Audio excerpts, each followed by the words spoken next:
नमस्कार, TM24 में स्वागत है आपका। आज जो मुद्दा है वो है विद्युत कर्मचारी संघ का। ये जो शक्ति भवन में प्रदर्शन हो रहा है, इसी में मैं आया हूँ जानने के लिए कि आखिर क्या वजह क्या है। नमस्कार, क्या नाम है आपका? मेरा नाम है प्रेमनाथ राय। यहाँ क्या हो रहा है? ये बहुत लंबा प्रदर्शन है आप लोग। मैं उत्तर प्रदेश बिजली कर्मचारी यूनियन का मैं कार्यवाहक अध्यक्ष हूँ और आज हमारी 15 सूत्री मांग पत्र है जो हमने प्रबंधन को दिया है और प्रबंधन ने उस पर कोई वार्ता नहीं की और इसलिए आज हमारा यहाँ शक्ति भवन पर जितने भी श्रम संगठनों ने जो संघर्ष समिति के हिस्सा हैं ने जो नोटिस दिए उनके कर्मचारी यहाँ पर इकट्ठा हुए हैं सरकार को चेतावनी देने के लिए कि अगर हमारी मांगें नहीं मानी गई। क्या मांगे क्या हैं? उसमें से हमारी मांग ये है कि जो बिजली बोर्ड का विघटन हुआ था 2000 में तो उस समय तय हुआ था कि हमारी सेवा शर्तें और हमारी सुविधाओं में कोई कटौती नहीं होगी। पिछले 20 सालों में हमारी सुविधाओं में और हमारी सेवा शर्तों में कटौती हुई है। तो एक तो मांग ये है कि उस समझौते को लागू किया जाए, नंबर एक बात। नंबर दूसरा हमारा समझौता हुआ था अक्टूबर 2020 में, जिसमें ये कहा गया था कि उत्तर प्रदेश के अंदर जो भी सुधार होंगे वो कर्मचारियों को कॉन्फिडेंस में लेके किया जाएगा। अभी इन्होंने वर्कशॉप को जो है निजीकरण करने की बात कही है। 220 kVA का ट्रांसमिशन जो है निजीकरण देने की बात हुई है। 400 kVA का जो हमारा उपकेंद्र है, 765 kVA का जो हमारा उपकेंद्र, इन सबको निजी क्षेत्र में देने की बात हुई है जो कि उस समझौते का उल्लंघन है। इसलिए उन समझौतों को लागू करने की हमारी मांग है और इसलिए हम लोग यहाँ पर इकट्ठा हुए हैं। ये मांगे हैं इसलिए यहाँ पे प्रदर्शन हो रहा है। चलिए और लोगों से मिलते हैं। हमारे संग कुछ लोग और हैं, इनसे बात करते हैं। क्या नाम है आपका? महेंद्र राय। महेंद्र जी राय साहब, ये क्या है, पूरा मुद्दा क्या है जिससे आप लोग प्रदर्शन कर रहे हैं? मुद्दा इसमें सबसे 15 मुद्दे हमारे हैं, जिसमें एक तो यहाँ की जो प्रबंधन की तानाशाही है, वो तो लगातार चलती आती है। अभी जूनियर इंजीनियर वालों ने भी किया था, कुछ हुआ नहीं। लगातार बड़े बड़े प्रदर्शन होते हैं। सारे प्रदर्शन हुए, लेकिन उस प्रदर्शन में इसमें अंतर है क्योंकि ये संयुक्त संघर्ष समिति का जब आंदोलन होगा तो किसी एक संगठन का आंदोलन होता है तो दूसरा काम करता रहता है, लेकिन जब ये संयुक्त संघर्ष समिति का होगा तो फिर कोई काम करने वाला नहीं मिलेगा। इसमें पुरानी पेंशन बहाली का मामला हमारा है, जो हमें 3 समयबद्ध वेतनमान मिलते थे पदोन्नति के, उसको इन्होंने विड्रा कर लिया। जबकि जब किया है, बिल्कुल मैं आपको बीच में रोकूंगा, जब ये सब चीज़ें हुआ उस वक्त आपने क्यों नहीं ब्रेक किया चीज़ों को? नहीं, इसमें कई बार हो चुका है, प्रक्रियाएं कई बार हो चुकी हैं, लेकिन वर्तमान प्रबंधन जो आ गया, इस प्रबंधन ने जो मिला हुआ उसको भी और छीनता जा रहा है। जैसे हमारा क्या नाम है, क्लास 4 का जो कोटा 33% था प्रमोशन का, इन्होंने 10% कर दिया। 100% लाइनमैन का कोटा था, प्रमोशनल पद ही था, उसको भी 10% कर दिया। यानी हर कर्मचारी को इस स्थिति में ले आके खड़ा कर देना चाहते हैं कि अपने आप वो हतोत्साहित होकर के किनारे हो जाए और ये अपना इस विभाग को जो निजीकरण जो मनसा पीछे है उसको ये काम कर ले। इसी तरह से हमारा राज्य सरकार से लेके सभी लोग X ग्रेड बोनस दे चुके हैं, लेकिन हमारा प्रबंधन 4 साल से बोनस नहीं दे रहा। 18, 19, 19, 20, 20, 21, 21, 22 क्यों नहीं दे रहे हो भाई? जबकि उसमें केवल 4800 ग्रेड पे जो लोग अपॉइंटमेंट का है उन्हीं को मिलता है, उसके ऊपर को मिलता भी नहीं है। और ये बहुत नॉमिनल धनराशि आती है, लेकिन ये नहीं देंगे उसे। हमारा बिजली का जो कनेक्शन है रियायती दर पे ऑलरेडी गजट में है सरकार के, लेकिन आज वो कह रहे हैं कि नहीं, हम इसको मीटर लगा करके आपको बिजली देंगे। अभी तक तो विभाग को फ्री में मिल रहा है, विभाग के लोगों को फ्री नहीं है, हम उसमें पैसा देते हैं आप। हमारी तो हमारा है और वेतन से कट जाता है और हम पेंशनर जो है अपना जमा कर रहा है। बिल्कुल हाँ। लेकिन ये आज वो कह रहे हैं कि ये नाकाफी है, इसमें हम आपको प्राइवेट हम उसको मीटर लगाएंगे। भाई आप मीटर कैसे लगाओगे जब गजट नोटिफिकेशन में, और जब 2000 में समझौता हुआ तो उसमें लिखा है कि हमारी कोई सेवाएं कमतर नहीं की जाएंगी, लेकिन उन सेवाओं को कमतर करते चले जा रहे हैं बार बार। ये उसी तरह से जो संविदा के साथी हमारे आज काम कर रहे हैं, उनको एक ही विभाग में 3 तरह का वेतन, जो परिचालन में काम करते हैं, जो बाह्य एजेंसी के माध्यम से आ रहे हैं, उनको 8000 और कुशल को 11000। वहीं जो मिलिट्री से लोग आते हैं TG2 परिचालन का काम करते हैं, उनको 28,500।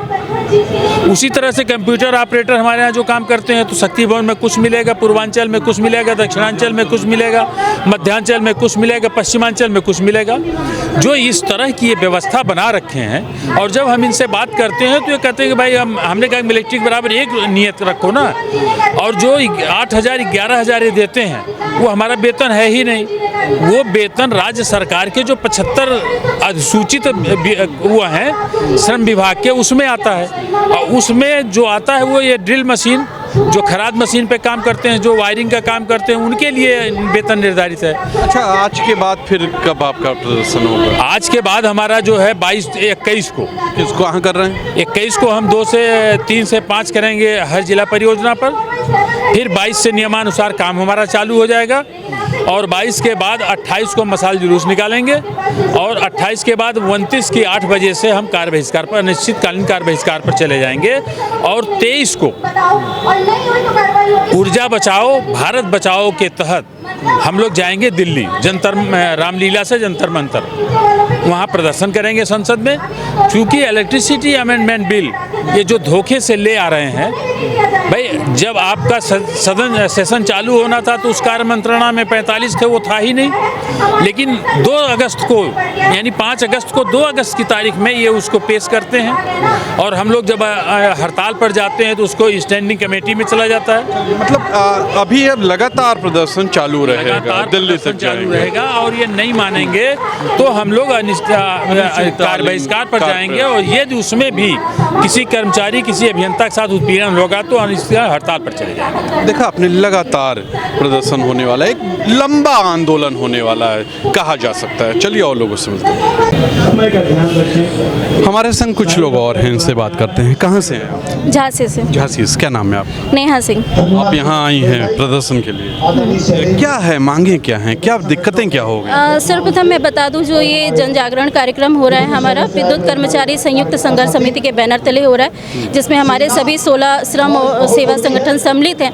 जो हमारी प्रमुख मांग है, जिससे हम लोग पिछले कुछ महीनों से बहुत अधिक पीड़ित हैं, वो ये है कि जो हमारे शीर्ष प्रबंधन का तानाशाही रवैया है, एक स्वच्छतारी तरीका लगातार होता आया है। नहीं, लगातार नहीं होता आया है, लगातार। और अब में ये अंतर है कि पहले अगर हमसे शीर्ष प्रबंधन कुछ कह रहा है, उसकी कुछ अपेक्षाएं हैं, तो वो हमारी बात भी सुनता है कि आपको लोकल में क्या समस्या है, आपके पास काम करने के लिए मटेरियल है कि नहीं, सप्लाई चलाने के लिए मटेरियल है कि नहीं, आपके पास स्टाफ है कि नहीं है।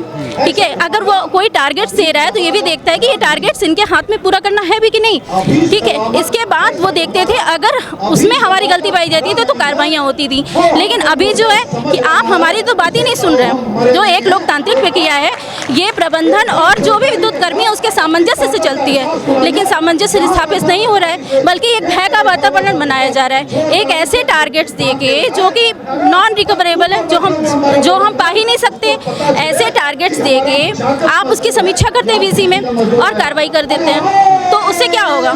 यानी आप एक भय का वातावरण कर रहे हैं विद्युत कर्मियों में, और जिससे एक औद्योगिक शांति की संभावना है हमारे विद्युत विभाग में। और उसी का विरोध हम लोग 3 नवंबर से जन जागरण कार्यक्रम अभी हमारे केंद्रीय पदाधिकारी चला रहे हैं, और आज यहाँ ये प्रोग्राम था, इसमें मैं आई हूँ। और क्या क्या दिक्कतें हैं आप लोग को? और जो दिक्कतें हैं, कुछ वेतन विसंगतियां हैं हमारी। अभी हाल ही में एक 2500 करोड़ रुपए का मीटर खरीद हुई। ठीक है, तो हम उसमें भी हम लोग को ये हमारे केंद्रीय पदाधिकारियों का कहना है, बेसिकली उन्होंने इस पर अध्ययन किया, एनालिसिस किया कि ऐसी क्या जरूरत पड़ गई इतना, जो ये हम खरीदे इससे पहले आप हमसे पूछो कि फील्ड में रिसोर्सेज की कौन सी ज़रूरत है। जो हमारे काम के रिसोर्सेज है, जिनकी ज़रूरत है, आप उस पर ये पैसे लगाओ।